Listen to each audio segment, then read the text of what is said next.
So one and done is not necessarily a bad way to think about it at all. One of the tools that it sort of parallels is Ansible. That's probably the most common thing out there that it's compared to. So Ansible can do configuration management, but I would say the most popular reason people use Ansible is to do task management or one-off tasks. It's done over SSH. That's true of both Ansible and Bolt, right? So Ansible's been around quite a bit longer. It started as its own. It's now a subsidiary of Red Hat. So if you have Red Hat customers, you've probably run across it somewhere. So that's what Bolt is. We don't necessarily have to call it a competitor, right? But it's designed to probably do a lot of what Ansible can do. So Puppet historically has been aimed at configuration management in the sense that you want to get to a state and maintain it over time.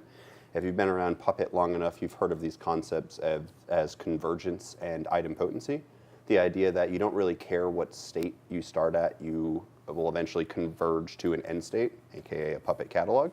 And idempotency says that no matter how many times you run Puppet, you'll end up at the same state. So once you converge, you run Puppet, and then nothing happens because you're already at your desired end state. Right? And so the reason I'm telling you that is because I want to tell you that Bolt is a little bit different than that. Right? So Bolt is developed by Puppet, but it doesn't necessarily have the same goals. You don't necessarily have to worry about convergence and idempotency. With Bolt, what you want to do is do something on a server or a group of servers.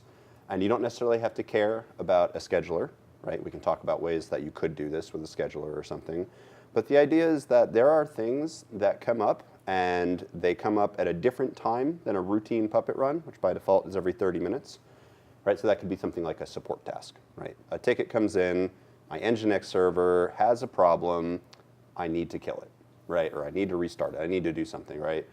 Or there's also the idea that you could use this as part of a provisioning setup, right? You want to build something, you want to build a cluster, you want to start something, and you don't have it. Well, Puppet, original Puppet, old school Puppet, isn't necessarily designed at that either. Puppet is agent-based, right? So the idea is that you have these servers, and every 30 minutes or so, you'll check, and you'll get them to some state. Right, but this allows you a little bit more flexibility. It allows you to start from zero. It says, okay, I want to use other tools, cool tools out there like Terraform or whatever other fun tools people are using to provision these days, and I want to use tasks to spin these things up or something, right?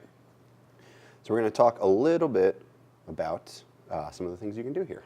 So real quick, does that help? Does that clear it up? Does that give a good overview? Do you have any questions about kind of why you would use this or what you would do? Well, you see what we'll do in a second. But how does this compare to MCollective? That's a super fun question. So how does this compare to MCollective?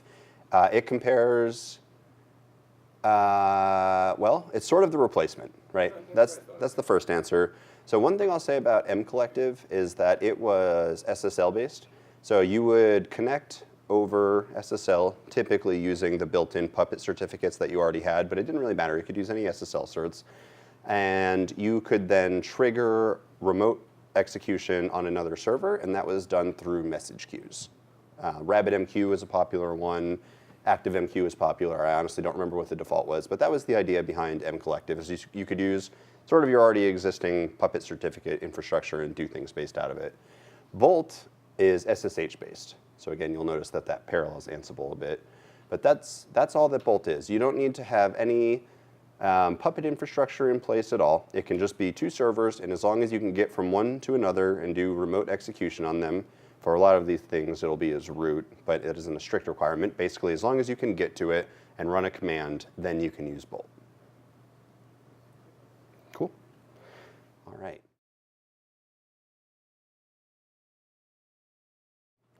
All right, so let's talk a little bit about Bolt commands.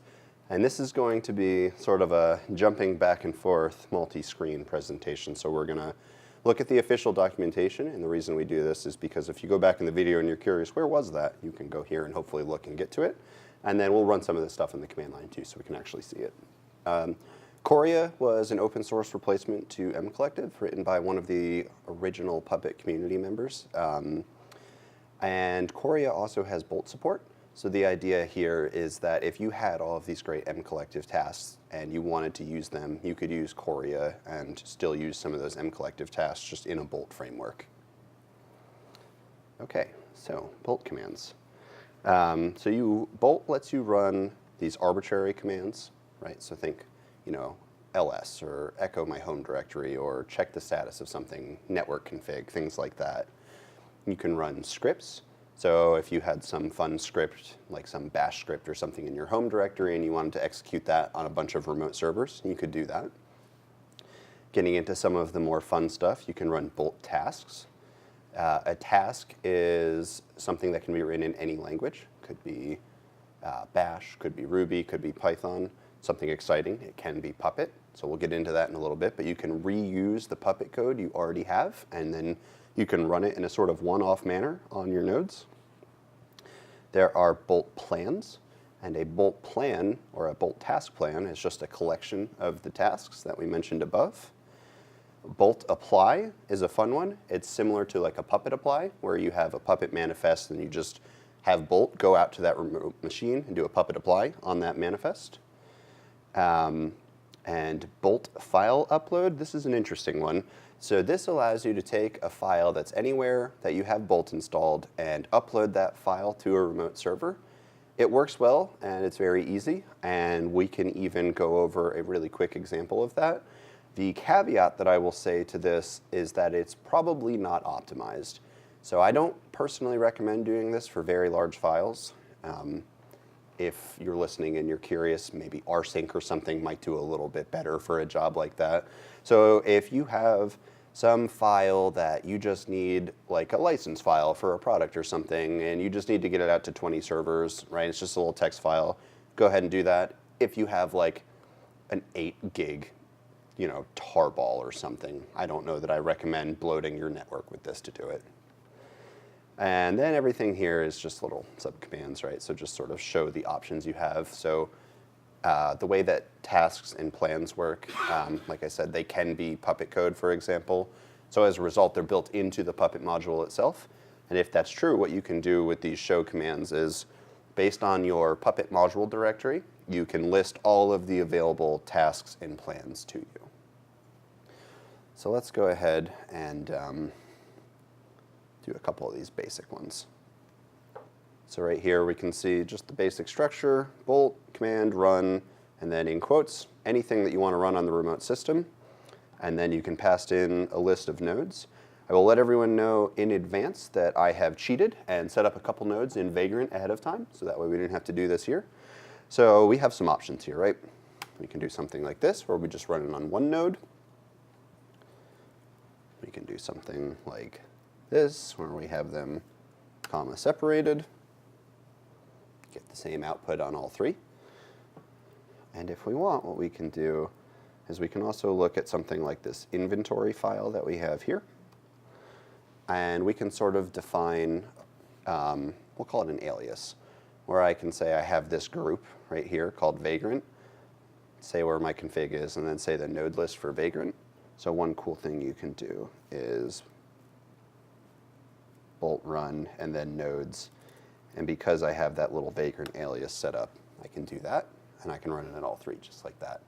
And that just works right through my SSH config. And so one cool thing to note here, we haven't gone through the install, but I'll talk a little bit about it, is that I'm doing this right from my laptop. And obviously Vagrant isn't that interesting because it's just little VMs here, but it's nice to know, especially from an admin perspective, that I can take my normal work computer and I can have Bolt on it, and I can start running commands on my actual infrastructure if I need to gather information about them. I don't have to spin up a Puppet master to do this. I don't need a bunch of computing power or anything. I just need whatever my workstation is and the ability to install Bolt, and I can get this information plus pretty much anything else out of it. So I think that's cool. I like that feature a lot. You just need the Bolt gem and SSH keys on. Yep, that's it. So gem is one way, especially if your workstation's like a Red Hat CentOS Fedora workstation. There's Windows packages, so I know a lot of people are stuck in the wonderful world of Windows at their desktop. There's Bolt for Windows. This is OS X, for those of you that can't see my beautiful silver MacBook Pro here. You can run it from OS X. You can do it from pretty much anywhere. I don't promise things like AIX or Solaris, and if your workstation is those, then you're a braver person than me. And if you're not permitting root login, does it support escalating to root via like sudo? You can. So if we look at our bolt.yaml, oh no, it's our inventory, I think. Yeah, so we can say who we're running as, right? So if we SSH, we log in as the Vagrant user, Okay. and then we run as root.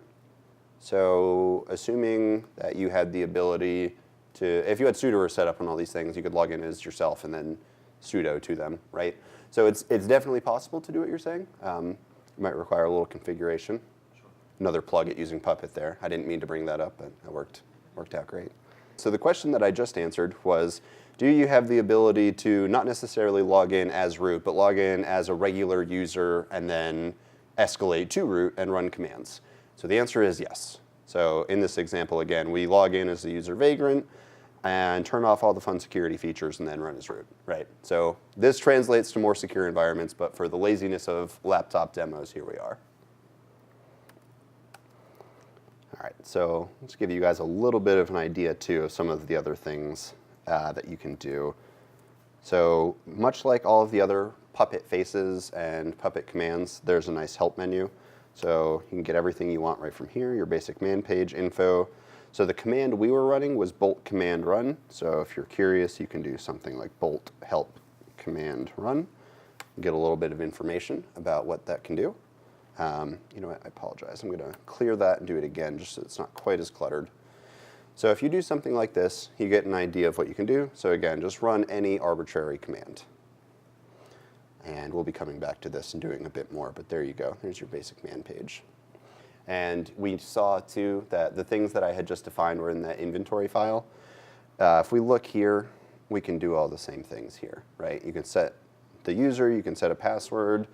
I moved it out into the inventory for convenience sake, but you can pass that all through the command line. Another thing that I didn't mention, but that you can do, is you can read in a list of nodes from a text file, for example. So if you had all the nodes you wanted to act on in some file or pipe them through standard in or something, you have the ability to do all that. You don't have to memorize all those nodes. Okay, so let's go back to our examples here. So we just did this basic echo command, but here you can do some fun stuff with like looking for network stuff. Basically, this is going to run whatever your login shell is. You have the ability to do any commands right there. We didn't run a script, but we can also run a script.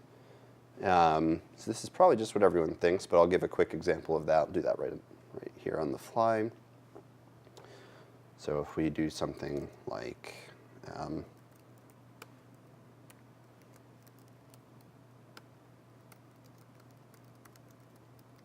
let's do hello pug, make it relevant.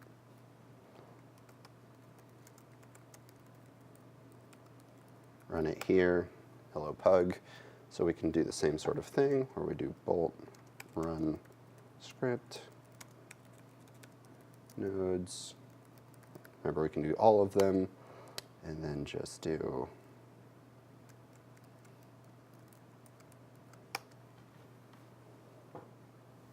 looks like I don't know how to type. Bolt script run. What did I do? Bolt run script, of course.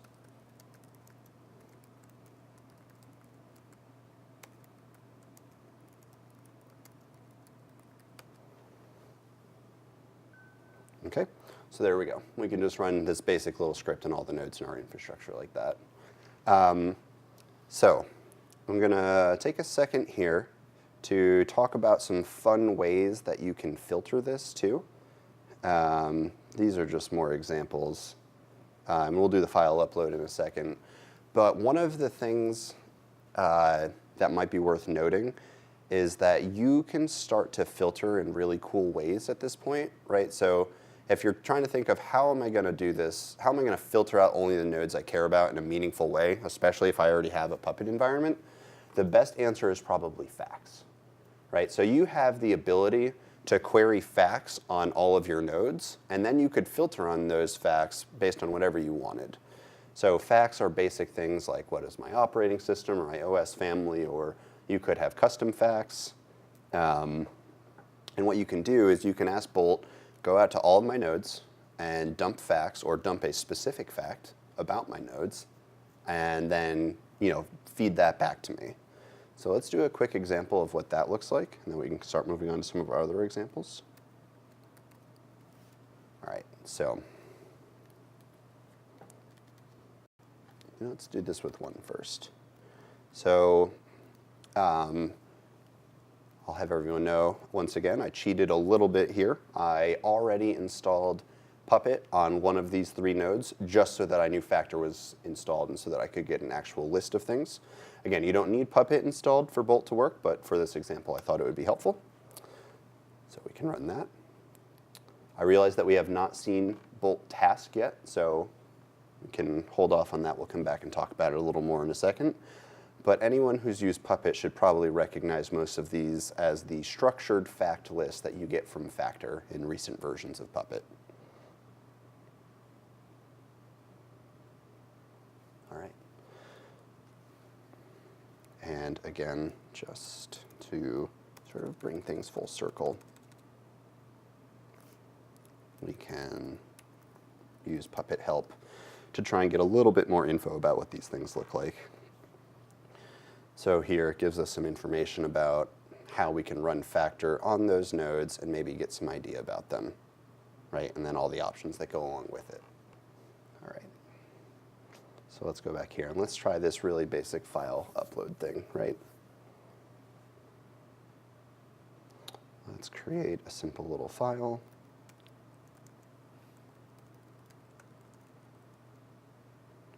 Okay, so we have just that stupid little file. Then we can come back here and say, we just want to upload this one.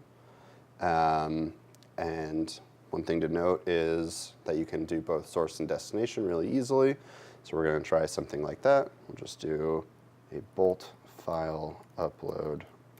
I'll do upload test.txt, and we'll say it's going to go to the temp directory.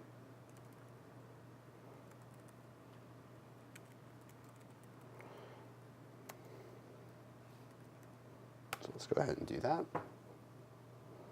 Okay, looks like everything was successful.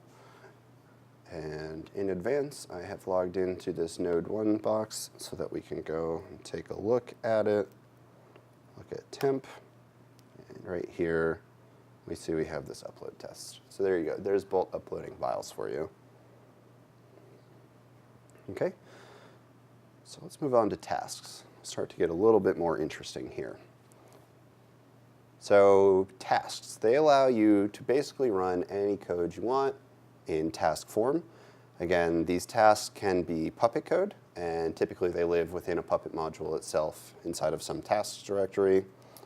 So one thing I want to note from the documentation is that it works in a similar way in terms of scoping to how a regular Puppet manifest would work, whereas the name and directories that they're in must match the titles of the tasks themselves. So in a Puppet manifest, if you have like an SSH class inside of the SSH module, you'll have a manifest directory and then a init.pp. And if you want to use that all over the place, you just include SSH. Tasks work the same way. So they have some default init task. And if you had an SSH install task, right, then it would just be called init inside the task directory. And then you could say Bolt task run SSH install, right? So scoping and naming matters in the same way that it matters for manifest here. There's a quick example one, and we are not going to do this one just because I don't have MySQL installed anywhere, but we will do one of these together. All right, so let's look and talk about what this one does. So Bolt task run package. This is a fun one because what this does is it utilizes the Puppet package resource directly. So before we do this with Bolt, let's talk about maybe what that would look like without tasks. And just sort of, if we're trying to mock up the same exact thing without all the benefits of Puppet, how would we do something like that, right? So before we had a Bolt script run, right? And like I said, I already know that I have Puppet installed on this particular node. So we'll leave it with this. And let's say that I wanted to do something like utilize the Puppet package resource because I wanted to manage a package. Vim was the example there, so we will do the same thing there. So here we go. We get a little bit of fun information about a Puppet package resource. As you could imagine, I could create my own commands and chain these together and eventually get them installed. But Puppet Bolt comes with some predefined tasks using the Puppet language and Puppet resources itself that allow you to maybe go through and manage some of these. And again, I'm using package here because it's simple. You could do other stuff like service and service file package, I think are all built in. I think there's some others. There's modules that you can download, and we'll get to a list of those in a minute where it gives you more options. But without flubbing around too much more, let's go back to where we were, get rid of that, and talk about some basic stuff. So here's this, how we do the same exact thing using Puppet tasks rather than creating our own subcommands right here. So you can see this right up above. You're forced to build it, whereas here you can just say, give me the status of this thing.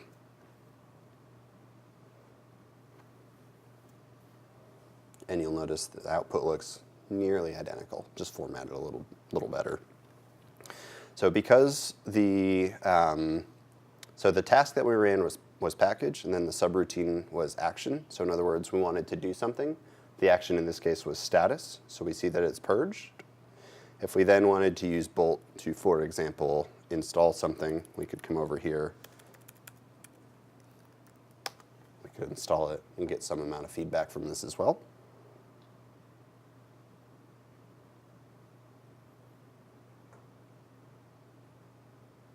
So there we go. Now we see that it's installed, and it tells us what version it is. And in a similar vein, we could, of course, do the opposite of that. And you're able to do all of this because of the built-in functionality of Puppet on the back end. So we saw up front that you could build your own commands or build your own scripts in any language you want. Here we're starting to get into doing the same thing using all the power of the Puppet language itself. So when you see that modules include tasks now, this is, you know, an example of something similar. It's just this is built in rather than provided by a module. Yep, so let's actually take a second to go talk about that. And the best place to do that is the Forge itself. Sorry, so the question was what we're looking at are tasks that are built in, and we were discussing on this Forge page, you see this option here with tasks. So if a module on the Forge has, yes, I have tasks, does that allow you to do the same thing we just did? And the answer is yes. So we're going to take a look at maybe what some of those are, and without filtering anything, just search through the most popular ones. I think we get, yeah, most downloads by default. So there's this Puppet Yum module. This looks like it's maintained by Vox Populi. Great community. If you haven't been there, they have a bunch of great modules. So we can go to the Forge page for this. And one cool thing that I'll show you is that, again, without necessarily having to do much on your clients, if right from your laptop or your workstation or wherever, you can go ahead and say, I want to download this, and I want to put it right here in my local modules directory where I've installed Bolt, so I have my inventory and everything else. You can just go ahead and grab that using Puppet module install, which is great news for everyone who's missed that, since it's been ill-advised to use Puppet module install for the better part of 3 or 4 years. It's great to be able to have that as a viable strategy once again. So here we are. So we see that it installed, I have a couple others here, but it went ahead and installed the Yum module right here. So now any of the tasks that we do have are available, and we'll get back to that. But coming back to the docs page, a lot of these will have tasks built in and they'll have documentation. There should also be some basic info here, right?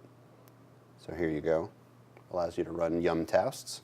I have not actually read this README, so I'm really hoping it doesn't let me down. It has some examples of how to do that with Bolt or tasks. I bet it does somewhere. Maybe Apache or Postgres might actually have like more documentation. One of them was the example one that they used. I have an example one queued up and ready to go. I was hoping that I could just do this one right on the fly and look like I totally knew what I was doing. Oh, Puppet task, so that's closer. So bolt task show yum. All right, so that's just the basic info, but let's go ahead and take a look at that. So here we can do bolt task show. Actually, let me show you this first. Bolt task show is a great one. It'll show all of the ones that you have available. So we know that we just installed the yum module, so we know that if we want to get some more information out of that. Let me take a step back. I'm going pretty quick here. So when I do a bolt task show, it's showing me all of the tasks that Bolt knows about based on my current module path. My module path for this little example is relative to the modules directory that I just showed you. So anything that would be built into the language or is available to me via a module, so in other words, this stuff right here, I can see all of those right here in bolt task show. So coming back to our yum example, if we do bolt task show yum, and we clear that up, we can get a little bit more information about this. And this is going to look just like what we saw on the Forge page. So I just did something before with the package task, right, which is built into the Puppet DSL. I'm guessing it's not going to take much to extrapolate and figure out how to do the same exact thing with this one. So let's actually give it a try. So bolt task run, and then node 1, and yum. Let's do action equals install. Task run yum. I'm going to guess vim just goes in here. Let's try that, see what happens. Unknown argument vim. I'm sure it must let you in. It'll let you update or upgrade. Oh, you're right. Nope, that's because I can't read. So yes, it is right here. I assumed it would let you install a package, but it does not. All right, so there you go. It allows you to do a yum update or a yum upgrade. I was hoping it would let me do individual packages, but alas, it's right there in the documentation. Reading's important. Check the box, we have tasks. Yes. It does.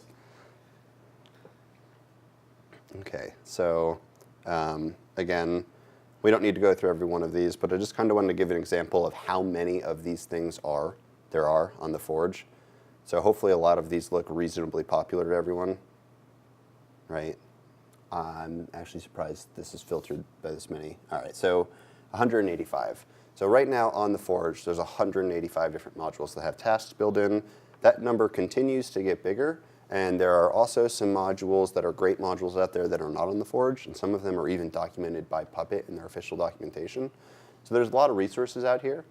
We're going to talk a little bit about what it means to write your own and kind of what they would look like syntactically and how they're built. But before you do that, definitely try and reach out and use this stuff. Okay, so here are sort of the built-in ones and how you get used or how you use them. I don't want to talk about all of these. We looked at package really quick, so sort of from that you should be able to extrapolate on what the other ones do. But there's another Bolt module that's on the Forge that I really want to talk about because I think it's fantastic, and it is this Canary one. And so, because this is going on YouTube presumably, anyone who I've ever had an engagement with, or probably anyone who's ever had a Puppet professional services engagement, when talking about the famous question, this is great, but how do I introduce new stuff? Our answer has always been, for years and years, you just use Canary nodes, right? I can't tell you how many pieces of documentation, leave-behind documentation I've written that have Canary nodes in them. So, a little background, a Canary node is something that you pull out of your primary infrastructure, you test on it. If it looks good, you say, okay, good to go, and then you promote that change up to the rest of your infrastructure or some other larger group, right? So what this does is it allows you to do a specific task against one or more Canary nodes, and then if it passes, it just automatically does that to the rest of your infrastructure. So finally, that documentation, that like 5 or 6 years worth of documentation that all of us consultants have written, we have a way to help automate that, which I think is great. And even if I hadn't been a consultant, I would still see this and think this is just phenomenal, right? So maybe you're a managed service provider, right? Or maybe you just have tons and tons of host groups, right? Like you have a database team, you have an app team, you are managed by PCI, so every single freaking service has to be separated out onto its own machine, right? Any of these worlds, this is great. You're a managed service provider, you say, okay, I need to upgrade all of my random telecom X nodes, right? How do I do that? I test it, if it works, boom, I'm done. So I think this is really awesome. Okay, so that's sort of the overview of tasks. So again, we talked about commands, which are just arbitrary. We talked about scripts, which are any script written in any language you want, and you go and run them. We've talked about tasks, which are how you then do the same thing, but using all of the tools built into the Puppet language. So let's actually play around a little bit here. This is a fun blog post, and I'm going to expand on it, but I wanted to bring it up because I think that of all of the use cases for Bolt, I think this is probably going to be the one that ends up being the most popular. One-off tasks are important and people want to do them, but you basically with those are going to end up writing an infinite amount of them because every time a support ticket comes up or something, you're going to want to create a Bolt task. You never have to do it again, right? And maybe it'll get run once or twice, but that's probably about it. Masterless Puppet is totally different. So we talked at the beginning a little bit about traditional Puppet setups, and it's agent-based. They connect over SSL to some master. They get a catalog. They do something, right?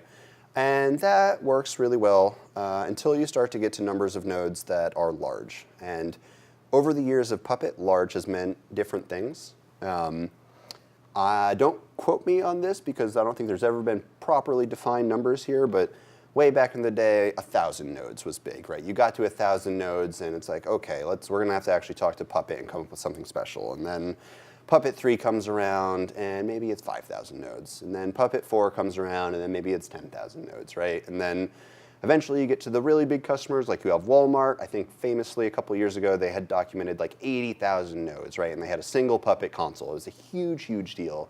It took a lot. I think people even got their own special job titles at Puppet just to figure out how to architect things like that, right? So you get these huge infrastructures out there, and it requires tons and tons of work because of how many connections you have coming to a Puppet master. You have to start distributing them, blah, blah, blah, blah, blah, right?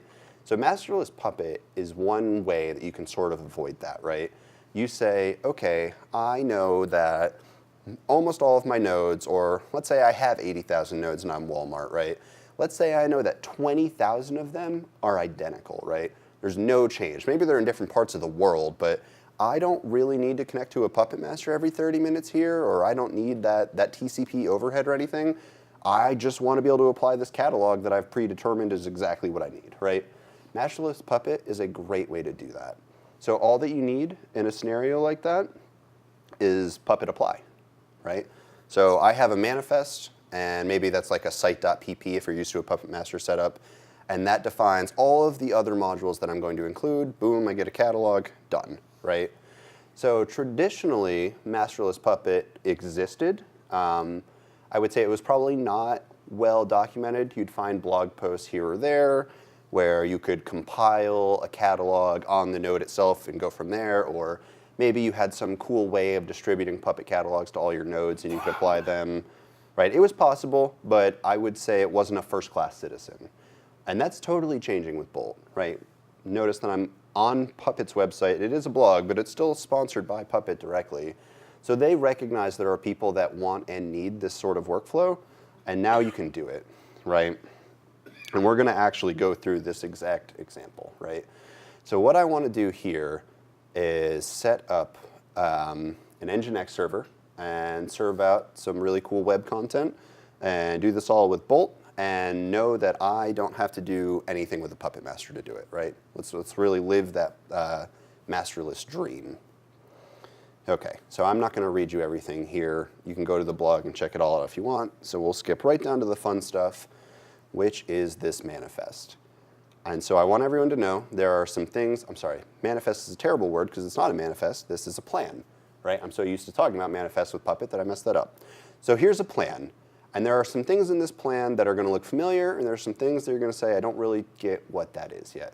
And that's fine, right? So we're going to do this, and then we're going to try and break it down and talk about all the different things and dig into what they mean a bit. A plan is really simple. We just talked about tasks, right? A plan is a collection of tasks. That's it. So very powerful, allows you to do a bunch of stuff, basically build an infrastructure, build a web server, do anything you can do chaining tasks together. Okay, so let's actually, yeah, oh, go ahead. Is it fair to say that task is a resource as plan is to classes? Yeah, so the question is it fair to say that class is to resource as plan is to task in terms of traditional Puppet? And I will say yes. I would say that's true. I would say a task probably, no, let's not complicate it. Let's say the answer to that is yes. So let's go ahead and create our plan right now. I have already done this, but I'll walk you through the steps here. So we talked a little bit about how we can add different modules to like where we are in our Bolt environment. This is telling us to use the default Puppet Labs directory, which is just under a dot directory in your home directory. I'm going to do this a little different. I'm going to put this right inside of the modules directory where we have Bolt installed. So if we look here, it's just some random directory, right? And inside of here, we saw our Bolt file in our inventory. And I've also put my modules directory right here. And the reason that this works is because I've told Bolt that my module path is right here. So this is very powerful. I can create multiple directories. It's just like a module path in a Puppet environment.conf, if that's a familiar place, or the puppet.conf itself, if that's familiar. So here we are. I have my modules directory. And really quick, if we go back, we'll note that this plan exists inside of something called profiles, and then there is a plan called nginx install. So I've mimicked that exactly, and inside of modules, we have the ones that we've downloaded from the Forge just to get an idea of what tasks are available. And we also have this profiles one. And one really cool thing that I want to show everyone, this is the wrong talk for this, but you can go ahead and do something right on your laptop, like create a profiles module using PDK, and that will build all of the fun metadata and all of the infrastructure around a module for testing and everything else. We'll do it, but we'll notice that my profiles module has all this stuff. I didn't create any of it except for the one plan, which I'll show you in a second, but all the rest of the stuff gets generated by PDK. So if you have not used PDK and you were not around for the PDK talk, check out that talk and definitely start using PDK. It's pretty awesome. So from here, if we go into plans and check out what's here, we'll see this nginx install plan, the one that we were just looking at. So this is literally just copy pasted, right? I haven't done anything interesting. I just wanted to show everyone what was here. Okay, so let's go back up a bit. All right, go back to our simple little instructions here. And this just shows you how to get to that point. And then the fun part right here is how do you actually run this thing? So you do this. And I'm going to do one thing before I actually run this. Okay, so I'm sorry, I'm going back and forth. I'm all over the place, but I want to make sure that we really highlight just how cool this is. So first thing I want to do is grab the IP address of this box right here. And then really quick, I will do this.